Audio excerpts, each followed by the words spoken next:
If you wrap it enough, it'll stop bleeding. Oh yeah, I tested it out. I'm just saying, like, if I was going to cut the circulation off my thumb. Maybe a thumb tourniquet. Hello! Hey. Welcome back to the Shoot, Shovel, and Shut Up podcast. I am Donovan. And I'm O.T. And we are Donevan and O.T. Hey, I like that. Oh, thank you. Repetitive. Yeah. Make sure people don't forget it. Oh, yeah. Hey, if you're new to this podcast, we kind of make it up on the spot. There's been attempts to organize and come up with a script. But to be honest, Donovan and I are both working men. Donovan's also married. I am married. We don't have a lot of time, and so this really kind of devolves into us just getting together and being like, what are we talking about today? But according to my mother, Susan Greenwood, she prefers the off-the-cuff rather than the plan. Really? So, Mom, this one's for you. Hey, that means we got an official review on that subject, which we did ask. Mm-hmm. She told me today. She did. All right. Well, that means we gotta. This one will truly be off the cuff. It will, because I think I thought about it for about 20 minutes today. I planned my fun fact this morning, and it is nothing of variety because it's going to yet again be about space, and it will take me 30 seconds to explain, maybe, but it'll be pretty cool. Hey, it's something you can actually look at. Stop before you go any further, because I hate it when we just roll right in from the intro to our fact. So Braden, would you be able to, Braden, for those of you who are listening for the first time, is our wonderful, beautiful Jamie, producer. So, do you think you'd be capable of putting together like an intro, like a little a cutaway that says, and now time for the interesting fact segment, and like a little jingle plays? Probably. I don't think we're a very jingle podcast. Oh, dude, I'd love that. No, are you kidding me? We are not a jingle podcast. It doesn't have to be. I'm just. Right. Every single podcast does this. It's just like. I want to. I've never once heard a single jingle on the Joe Rogan Experience or on Jocko's podcast. That's because none of them have segments. They're just conversations. Right. But what podcast have you listened to that has a jingle that goes into it? You clearly don't listen to many podcasts. I listen to the ones that I think are worth listening to. Well, congratulations. I think most people listen to podcasts that they think are worth listening to. All right. Anyway, well, we can put out a poll and see if we need to put a little intro for our special fact, interesting fact segment. Mayhaps. I mean, it doesn't even have to be a jingle. I'm just saying something that, like, either a voiceover or something to be like, and now. Presented by. Well, but what do you want to talk about before we go into our fun fact? Nothing. We don't have to. The fact that we go straight from, hey everybody, all right, our interesting fact today. I don't know why, but it gets me every time. All right. What do you want me to say? My fun fact now? Yeah, go for it. Hey, we're starting our fun fact segment now. So keep talking. I'm going to be right back. That's a pretty good intro. So right now, the International Space Station. We're back on astronomy. The International Space Station can be viewable around maybe like 9 o'clock, I think is the time. So if you download this app, it's called Starfinder. You can go out and view the International Space Station pretty much every night. I've gotten a notification from there about every night that has said that the International Space Station will peak in 5 minutes. And the app will tell you this.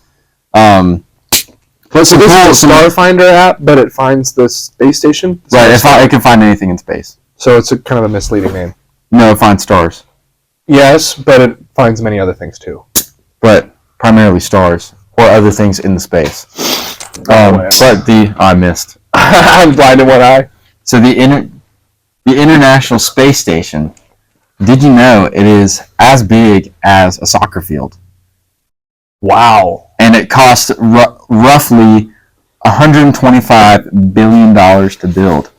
And it took... I think it took 6 trips to get the whole thing put together, and they just keep adding on to it. It's not owned by like one country or anything, or one like government, and it's just kind of like they always try to like have it manned by at least like one representative from like each country, that contributes. You gotta look into the International Space Station. Well, there are so many cool fun facts about it. Yeah, but the one that blew my mind was I did not realize it is as big as a freaking soccer field, which is bigger than an American football field. It is huge. Yeah, It is a huge space station. I think so. I think soccer fields. You're like what would you call it? Major League Soccer, international soccer. I don't really. Like, can you look up how big is a soccer field? Because I think it's bigger than an American football field, a standard American football field, which is already huge. Because when you think about it, it'd be pretty close. I don't know if it's because they don't have the same markings, thus making the football field look smaller.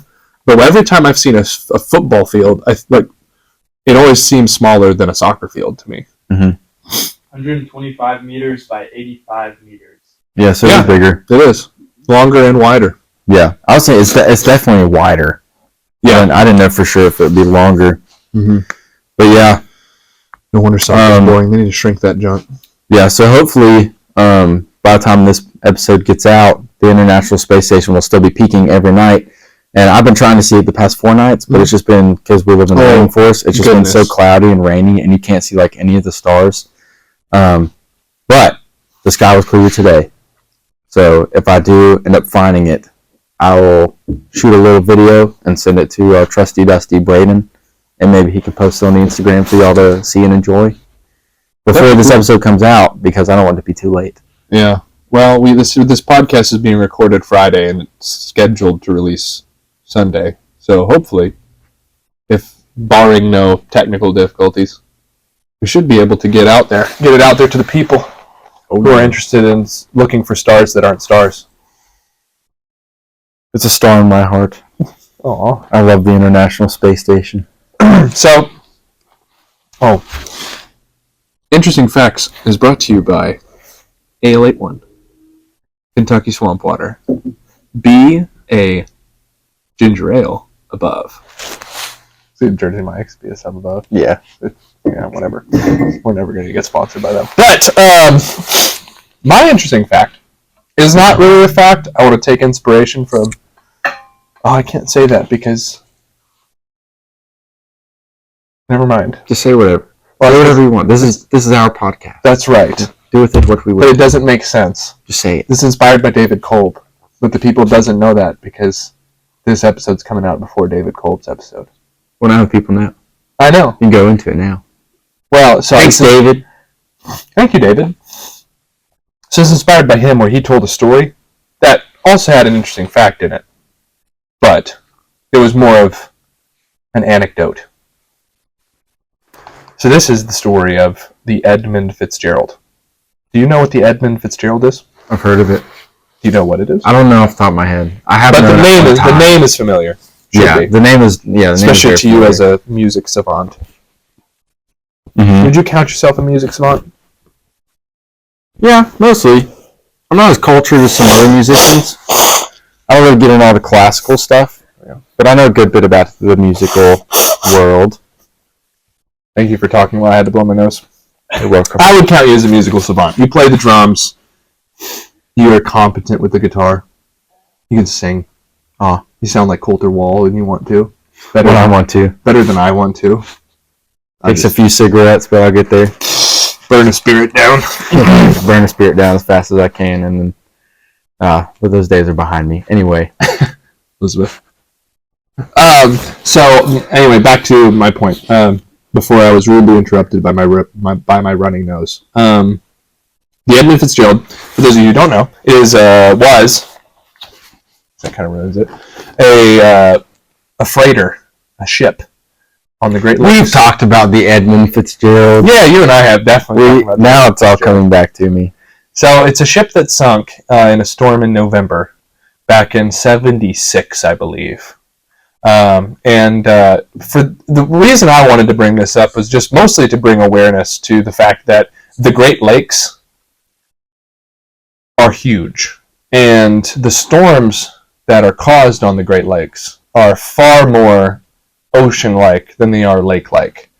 In fact, it's so bad that there are hundreds of shipwrecks across the 5 Great Lakes. One of the reasons why there are so many shipwrecks is that there's a pretty substantial shipping industry up there. I used to live in Wisconsin, for those who don't already know, and when I was up there, a lot of times if we wanted to go somewhere that was a bigger city, one of the closer ones was Superior, Wisconsin, which is on the shore of Lake Superior. And the town of Superior became a town because of the shipping industry. All the coal, not coal. We don't have any coal deposits. The iron ore. So they call it the Rust Belt. Have you ever heard of the Rust Belt? Yeah. So that's like the industry of Ohio and Pittsburgh, where all the steel industry is.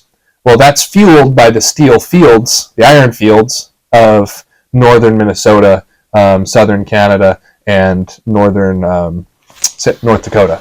So there's a bunch of iron deposits up there, and a lot of mining took place, especially in the 20th century. And so a bunch of iron was being took out of the earth and then being shipped to the westernmost point of Lake Superior, which was Superior and Duluth. And then by rail, and then it was being picked up by ships and shipped all the way to places like Detroit to make cars and whatever.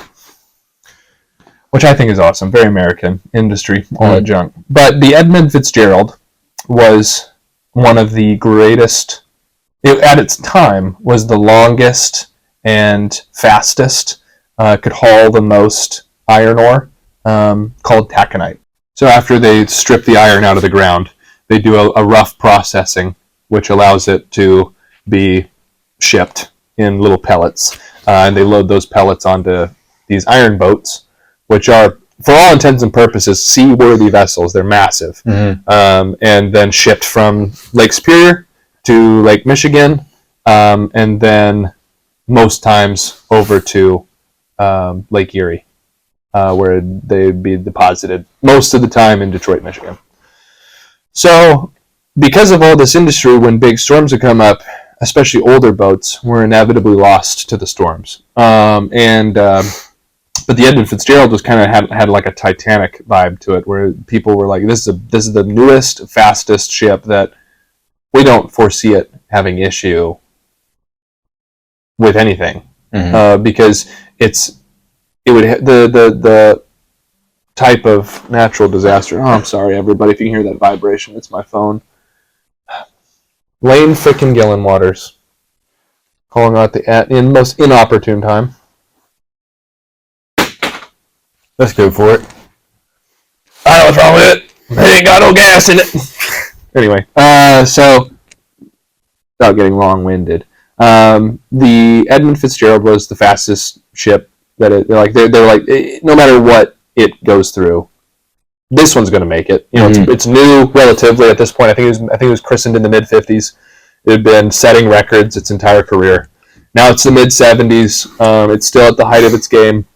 And it's mid-November. Most of the shipping industry has come to a halt because the weather gets so bad. It's not the ice in the lakes, because most of the time the Great Lakes stayed open enough because they're so big and the water is moving so much that no matter how cold it gets, it's really hard for the whole lake to freeze.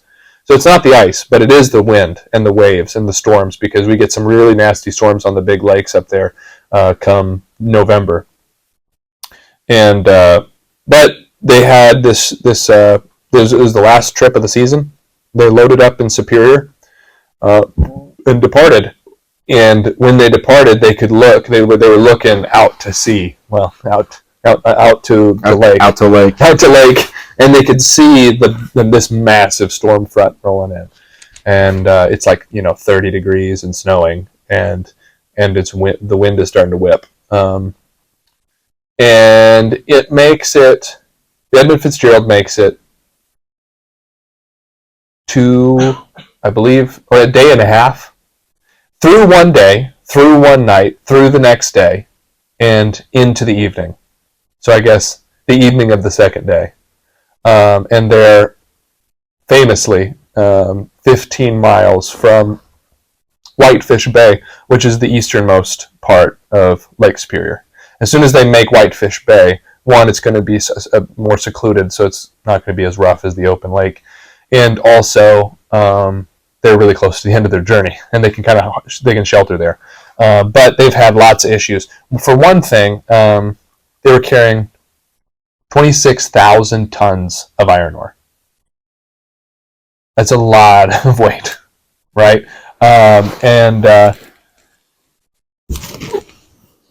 When they were going, the storm was so bad, like they were experiencing 20-some foot waves. They're massive waves. And they lost, they were in radio contact with a ship that was with them, the Arthur M. Anderson. And when they lost radio contact, they could still see the ship lights. The Arthur M. Anderson was just behind. And for whatever reason, I don't know if they had a lighter load or what, but the Arthur M. Anderson was a lighter, or an older ship, but it was handling the storm better.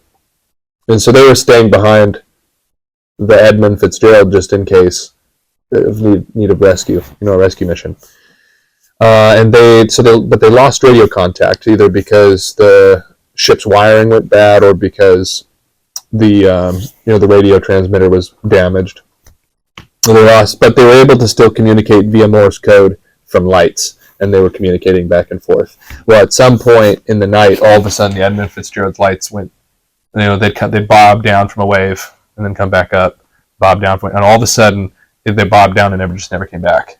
And massive ship just disappeared, and there's 29 sailors aboard, and all 29 of them perished in the wreck. And there's a phenomenal song that was written by Canadian singer-songwriter legend Gordon Lightfoot. If you don't know him, I've heard of him. Look him up. He's awesome. But my favorite song by him is "The Wreck of the Edmund Fitzgerald." It encapsulates, I believe, the sound of. It doesn't encapsulate it, but it like gives a sound musically, I believe, to that Great Lakes northern region. That's just eerie and haunting, but beautiful in its own right. And the song tells the whole story of the ship leaving, the conditions, the worries of the crew, and then the desperation of the search, and then the realization, like, man, this is just how life and death goes in the shipping industry on the Great Lakes. So for those of you out there who thought the Great Lakes were just big lakes, they're actually oceans, and that are fresh water, and they kill people. And also, this is, I guess, if you want to be picky and say there has to be a fact. The fact would be that oftentimes when ships are lost in Lake Superior, because the lake is so cold all the time, there's a line in the song that says, "The lake, it is said, never gives up her dead when the gales of November come early." And the reason that is said is because it's so cold that when ships go down, the corpses stay down. They never start decomposing. Because they're kept, they're preserved. By the cold. Yeah, so like oftentimes after wrecks, the bodies start appearing because as they decompose, they float. But in Lake Superior, they never do that. They just stay down there and eventually consumed by the animals. That's crazy. I did not know that. Yeah. So after this podcast, you should look up "The Wreck of the Edmund Fitzgerald" by Gordon Lightfoot and give it a listen. It's a long song, and it's more of a story than a song, but I love it. It was one of the first songs that I actually learned as a little kid because I loved the tune so much. I didn't know what half the words meant, so I just mimicked the sound of the words, whatever. So not a fun fact, but eerie fact. An eerie fact. It's a good eerie fact. Eerie Facts brought to you by A81 Kentucky Swamp Water. A burp from Donnie, brought to you by A81. Right. Well, we got that one out of the way. We did. Hey, look at us. I want to talk a little bit, and I'm not a professional on this by any means, but about prepping and bugging out. Interesting. And just different thoughts and opinions on prepping and bugging out. The reason why I want to talk about this, and we had some discussion about this before the podcast, but I was listening to an episode of the Joe Rogan Experience featuring Mike Glover, and I know there's some controversy about Mike Glover, but he just happened to be the guest on, and I'm a fan of the Joe Rogan Experience. Absolutely. And he was the guest on at the time that I was watching this, but he was talking about how as a prepper, someone who teaches prepping and who's really encourages it, and he puts out a lot of stuff on media. He's being shut down. His business was being shut down because he's being labeled as an extremist or a terrorist. Yeah, because he's teaching these skills to people who and a lot of the people who are shutting him down are finding the skills to be unnecessary. Mm-hmm. And one thing he talks about is in the freeze that happened this last winter in Buffalo, several people got snowed in their vehicles and either froze to death, or I think that was the biggest cause of death, was either froze to death or they didn't have any oxygen in their vehicle and they couldn't get out. Well, and this is really important. This popped in my mind. This could save your life. Never leave your car running for long amounts of time standing still, because you will die from CO, carbon monoxide. Yeah. So like that if your car is banked in snow and you're staying warm by keeping it on, then that just becomes a carbon monoxide hot box. Yeah. It'll kill you. So anyway, that's something that if they had, like had a bag or something in their vehicle, something as simple as that, or even just known like the early warning signs of something like that, or just been something as simple as like a blanket. Mm-hmm. And the one thing he was saying is like most people like in Alaska, like nobody goes anywhere without having like a blanket in their vehicle. I don't know if it's the same thing in Wisconsin because it gets really cold. Not so much a blanket, but we wouldn't like drive to town without having maybe our winter boots on, or at least our winter boots, bibs, and jacket, hat, and mittens in the car with us. Because if we had engine trouble and had to walk somewhere, when it's -10 out and you're walking in your tennis shoes, you can freeze to death before you get to somebody who can save you. Like shelter, like a unless somebody stops by and helps you out. And that's not. We did live in a pretty rural area, but it's not. But what I'm saying is, you don't have to walk very far to be in serious threat of freezing when it gets cold enough. So when we were in Wisconsin, I mean, we wouldn't necessarily bring a blanket, but it's a good idea. But we definitely brought our snow clothes. Yeah. But I think one thing, because I just kind of want to talk about a few things that I took away from the podcast that I'm going to start like implementing in my life, is one, having like a bag in my vehicle, and I want to discuss like different things that that we can have in our bag, just based off of, and it's not going to be the same thing because it's going to differ like where you live. If you live more in like the city, like a warmer city, or like in the like in more of like an urban, or like more like we live in a small mountain town, like what are we going to need for then? But also the basic skills I think everybody needs to know, which he's actually getting shut down for teaching this, which is like using a tourniquet or something, which are like, people are saying like, when are you going to need a tourniquet? You're training people to like be in gunfights and being like militias and stuff. But like, surprise, you may never like. Yes, absolutely. No, quick comment. We are training people to be in gunfights. I gotta get up and walk out. You cut me off one time. Dude, you can get all pissed off about it. Okay, if you want. Mr. Sassy Pass. Just quick. Comment below if you think I cut him off too much. I'd love to see that. I mean, it would be more comments. So there would be more comments, but you're gonna lose that one. But anyway, because you never know. Like, you may be in an instance where like you get in a car wreck, break your leg, you're bleeding from a femoral artery, you're dead in minutes. But if somebody knows how to use a tourniquet, like that could save your life, and I think it would be ignorant to assume that you are never going to have to use something like that. Yeah. Well, and also, it's not like gunshot wounds are the only use for tourniquets. Mm-hmm. A nasty cut on your leg, or like I remember, this is a movie, but in the movie Hacksaw Ridge, which is a war movie, but in the beginning of the movie, this guy gets his leg pinned under a vehicle, and there's a nasty cut in it, and the main character puts a tourniquet on the guy's leg so they can get him to the hospital. So a tourniquet is valuable outside of combat. Yeah. It's just good knowledge. And also, one of the things that makes America awesome is this idea of, I don't care what you think I need or not.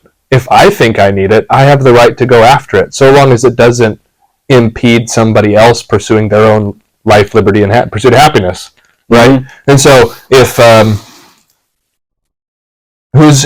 so is it the government shutting him down? Who labeled him a terrorist? I don't remember exactly who.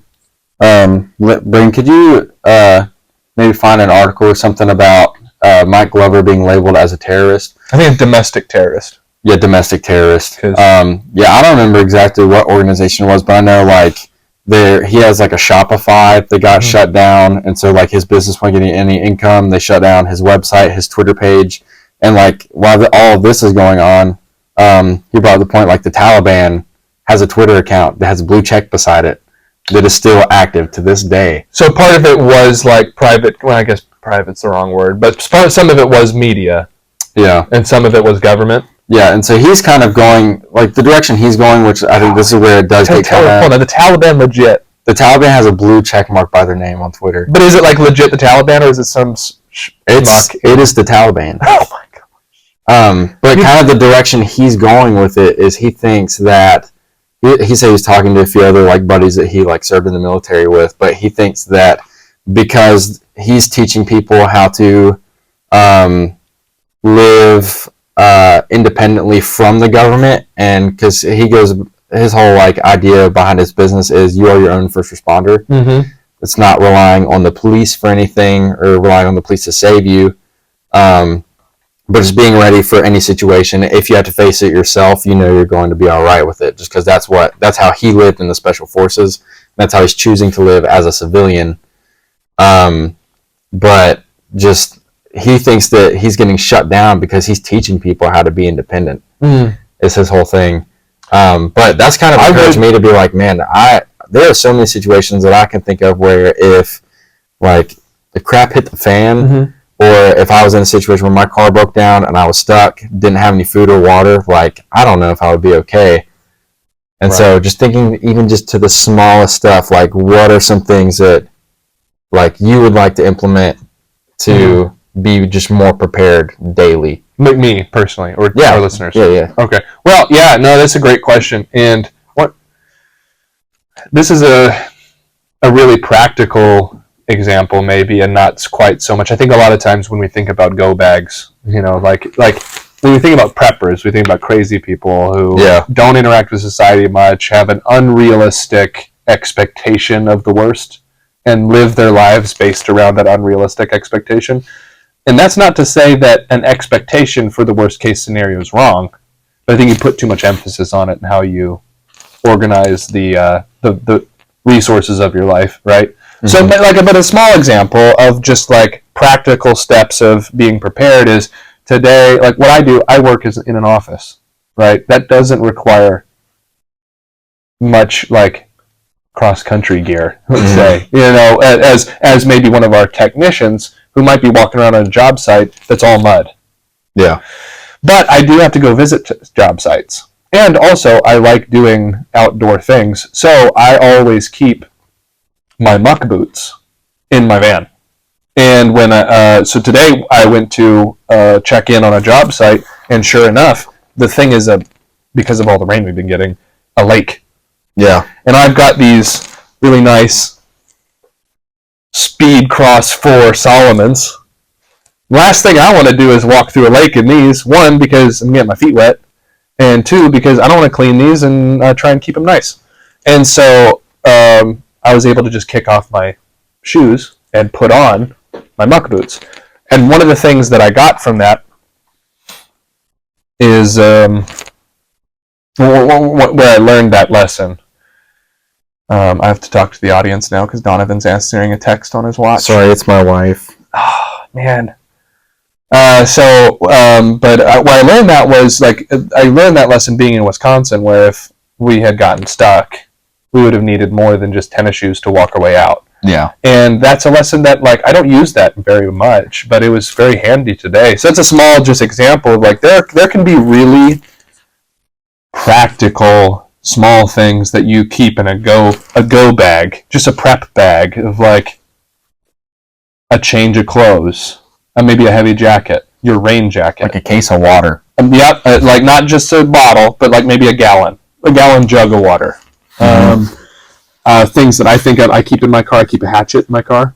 Mm-hmm. Just it's handy to have a hatchet. Yeah, I have a kukri that I keep in mine. And for those of you that are uninitiated, kukri is the coolest of knives. It is a very cool knife. Link in the description. Kukri knives.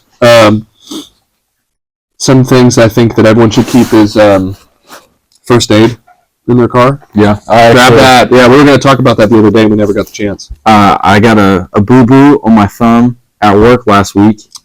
and I knew exactly where this was. This thing's actually really nice. My brother got me this for Christmas. But you just undo the buckle, and then, this is embarrassing. I was holding it the wrong way. So it can like strap up to like a thing, and it has a tearaway. So all you gotta do is undo the buckle, and then you can like quickly remove it from whatever it's attached to. That's cool. That's like nice and easy to go. I think this might have cost like $30. And what's all in it? We better get into this, man. Absolutely.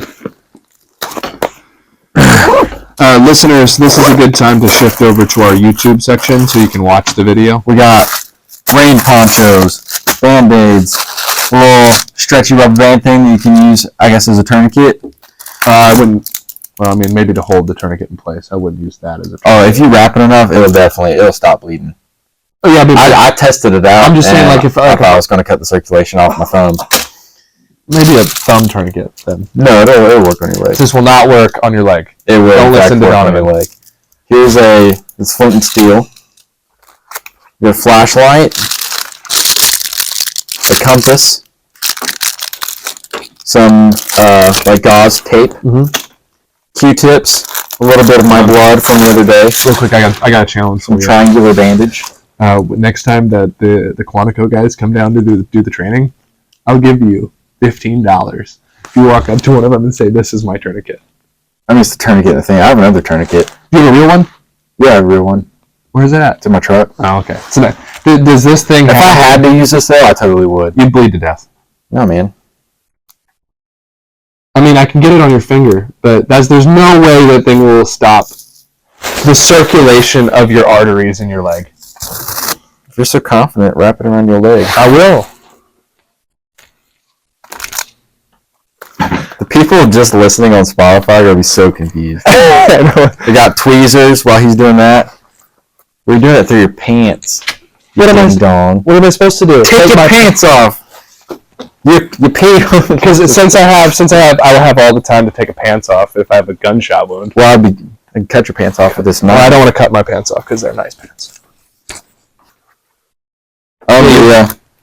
So far, this has been everything I've needed it to be. I can't believe you actually have this much confidence in this thing. I don't. I just need to get your pants off. Oh. And you're very argumentative sometimes, and I like to instigate. I'm very argumentative sometimes. Yeah, I was perfectly happy with just revealing my tourniquet, and you're like, "This is not a tourniquet." This thing, like, at the...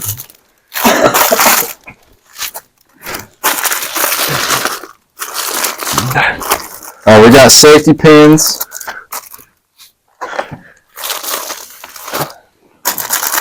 I love every part about this. You're welcome, everybody, for the crackling. Except for this thing.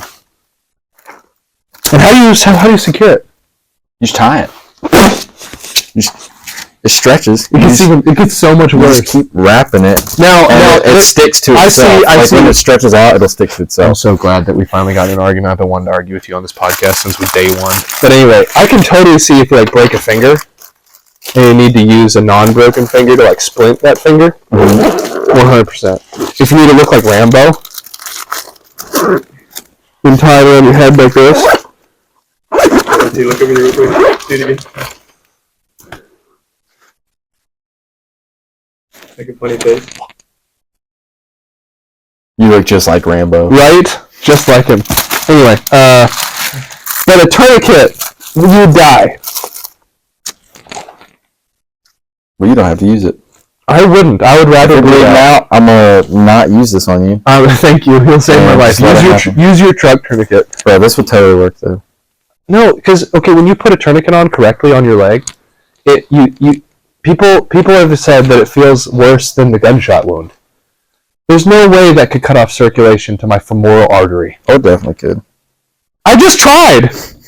You tried. Put it on me. No, I don't need to. Okay. Are you worried you're going to be proven wrong? No, man. I don't want to touch your thigh. I thought you wanted to take my pants off. No, man. Anyway, comment below.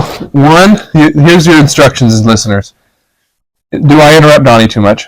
And 2, which I definitely do. 2, is this little blue piece of ribbon? It's actually a very stretchy rubber piece And I think Oren didn't use it properly. He doesn't know how. Yeah, I'll stick with the actual tourniquet. I can't believe you called that a tourniquet. Does this pack call it a tourniquet? I didn't call it a good tourniquet. The only worthwhile tourniquet is a good tourniquet. No, that'll work. That'll definitely work. I'm going to show this. I'm so disappointed in you right now. Do you need the satisfaction of being right? No, I'm worried that you're going to be shot one day and you'll be like, oh, I'm good. I've got my little blue band, and then you're going to bleed out on your way to the hospital. No, see, that's stuff you can't say. I'll get in a car wreck, and then be bleeding out. Oh, that's right. And then need that's my right. little blue tourniquet. And you're still going to bleed out and die. No, man. Oh. Okay, we got that out of the way. Yeah, bug out bags. They're valuable. We've gone down a massive rabbit trail, but like people make prepping and doomsday prepping, all that kind of stuff, to be this big, crazy thing. But I think it's a really like rational thing to do, so long as it's tempered by, I think, reality. Yeah. If you're putting more thought into this, can go into like worldview conversation of, is it an idol? I know plenty of people who prepping is like their idol, being prepared for unstable times. Like they can't give that reality to the Lord and say, you know what? Ultimately, He commands my future and my destiny. Yeah. And there's nothing I can do to change that. But I think there's also the other side of the coin where you go, okay, since that, some people are just like, I'm just going to go about my day and I'm not going to be prepared for anything. And I think especially for us as men, we have a responsibility to be prepared, like understand how your car works. Know, like I carry an extra quart of oil with me all the time, just in case. Now, my car also leaks a little oil, so that's why I do. Yeah. But I recommend prep. Yeah, so I recommend everybody carry around an extra quart of oil, because you never know if you need to throw some in your engine so it doesn't burn out. You never know. Yeah. So or in somebody else's engine. Yeah. Know what kind of oil you got in your engine. Know if it's synthetic or not. Because you don't want to mix the two. Mm-hmm. Know how to check the fluids in general on your vehicle. Brake fluid's really important. If you don't have brake fluid, you're going to crash. Yeah. So these are all just really tangible, carry some food bars, some granola bars, some Cliff bars, whatever in your car. Keep water on you. Stay hydrated. I carry an Nalgene everywhere I go, and in my car I keep a gallon of water. And I drink way more water now because of it. Mm-hmm. And so all of those are examples, of prepping. And so I think if once people get around their head that prepping doesn't just have to be what crazy supreme alt-right people do in their free time, it's something that everyone can do, and it's really valuable. What are you going to do? Like, would you rather be the person who gets caught on the side of the road and then is forced to call 911 because there's nothing else they can do, or somebody who if I get into a wreck or I have serious car trouble on the side of the road, I'm calling a tow truck or I'm calling 911, whatever. Like, I'm probably going to, but I'm also going to start trying to diagnose the problem and be in the best situation I can be by the time they arrive. And if it's a really bad car wreck and you get hurt, do you want to wait the 8 to 12 minutes, which is the average response time for a police officer or EMT, to come and stop your bleeding or patch your wounds, or do you want to know how to do it in the moment? There's nothing wrong with using modern response technology and systems. Right. There's nothing wrong with it. Some people think there is. I'm like, hey, it's there. You should use it. Yeah. But that does not remove you from the equation. Yeah, if you're by yourself and you get in a crash, you are the first responder. Yep. You are the first and the only person there, and so you can only assume. And you're going to be for a while. Yeah, you said the average time is forever. Yeah, you can only assume that the people coming in the next 8 to 12 minutes, they probably wish that they were there when it happened. Mm-hmm. Or that somebody who knew what they were doing was there when it happened, because it could save lives. Yeah, or make the situation easier. Like when I was right next to that wreck on 75 heading south, I was able to stop traffic and then move a bunch of debris off the road, so there wasn't additional accidents. Mm-hmm. I was able to free up traffic so that the first responders could get there faster. If I had just not cared, it helps everybody else out. A prepared person is kind of like Camden said. I think it was Camden saying this on the last episode where he said, a strong person, a weak person is capable of being happy, but a strong person is always going to be happier. It's kind of a similar deal where a person can survive a deadly encounter, say in a vehicle, but a prepared person is going to survive that exact same situation better. Yeah. Every time. And so, wouldn't you rather be the prepared person? I'd choose that one. And especially now, I mean, you're married, and I would like to be one day. And so when I am married, I want my family to be able to feel safe knowing that if we're in a crisis, that I'm at least prepared to think about contingencies.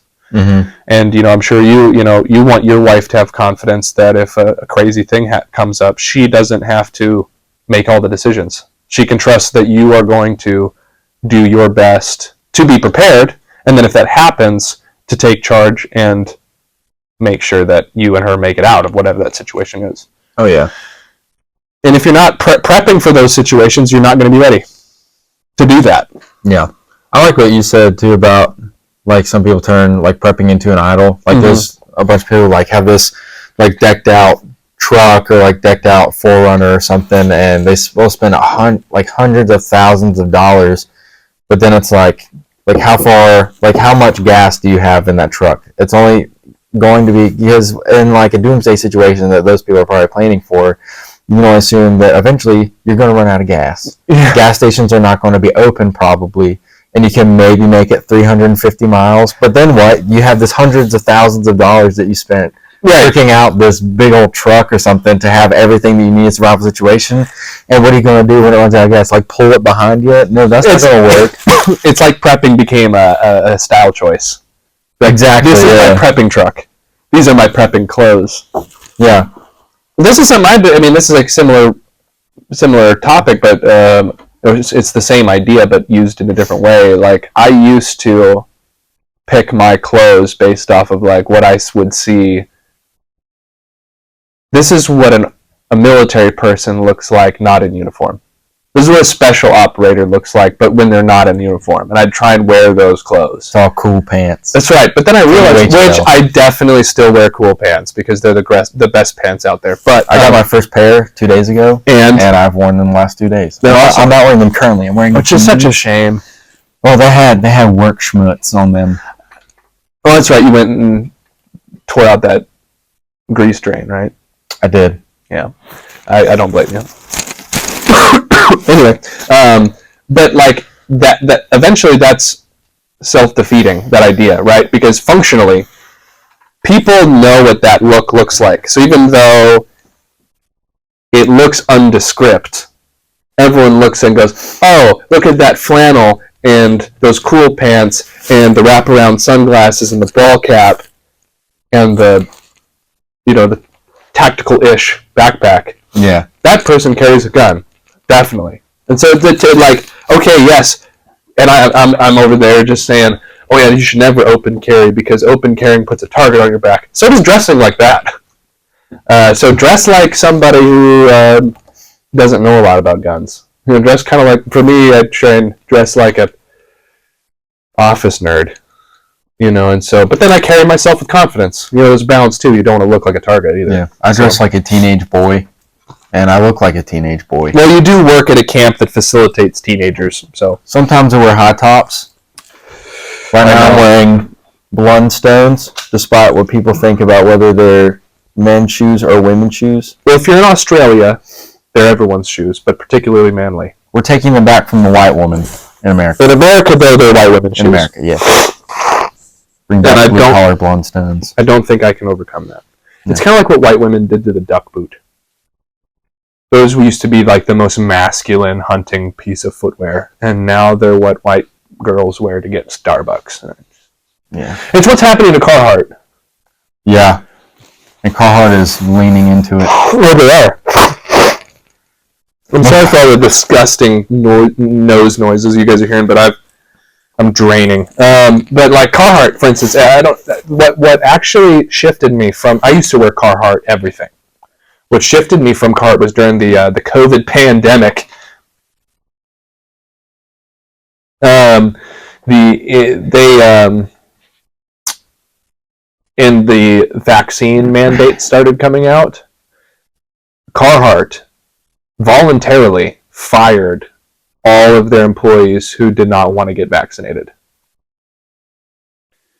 And I said, all right, well, I've been getting to the point to where I don't want to wear your stuff anymore because they are being worn by college frat kids everywhere.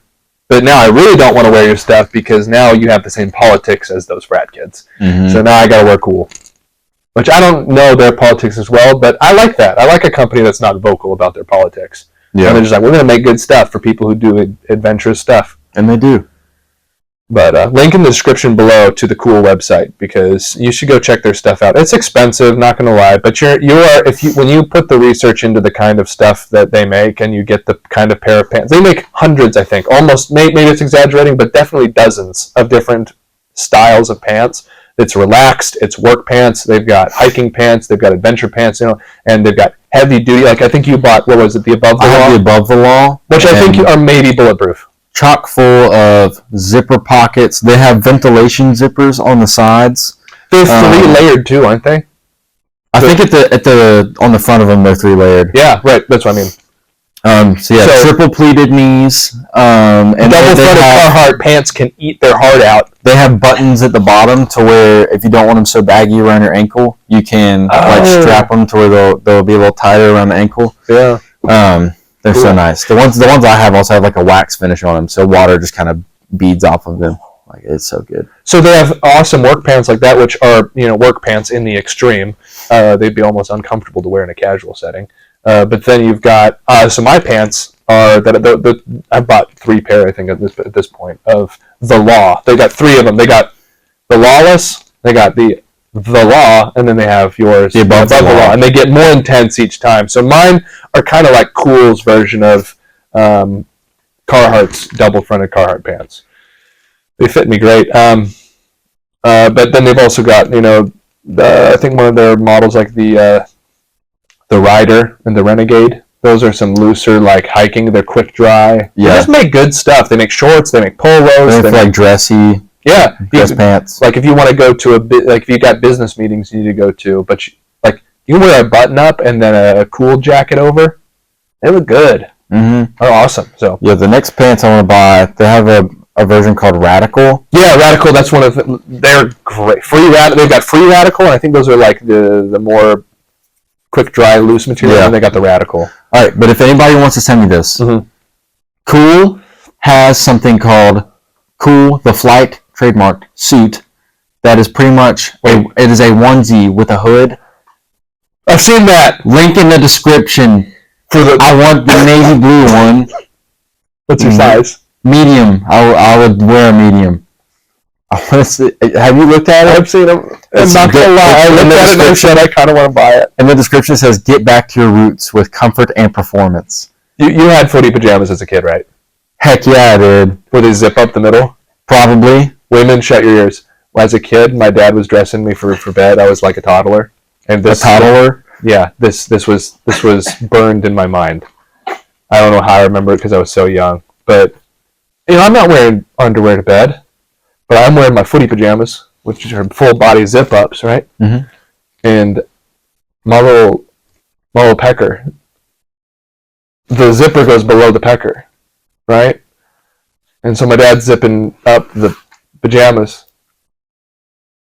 And he goes, zip really fast. And I look down and my pecker's sticking out. The zipper. It just got completely pinched. And there was this moment where both of us just went, and then I freaked out. And that's How old were you? I think I was like 3 or 4. Was that completely necessary to share? Yeah. Okay. Donovan, the fact that you question that you surprise me on this podcast at times. I feel like we're on the same page. People need to hear about your father zipping up your pecker in your onesie pajamas when you were 4 years old because you didn't sleep with underwear on. Yeah. All right. Dude, Well, that's the fact that you episode. didn't find that hilarious, and now you're trying to end the episode is deeply offensive to It's me. like, why are we talking about this? You could have tried to stop me, but you let it happen. I knew there was nothing that I could say that would stop you mid-sentence. Well, whatever. Anyway, Mm.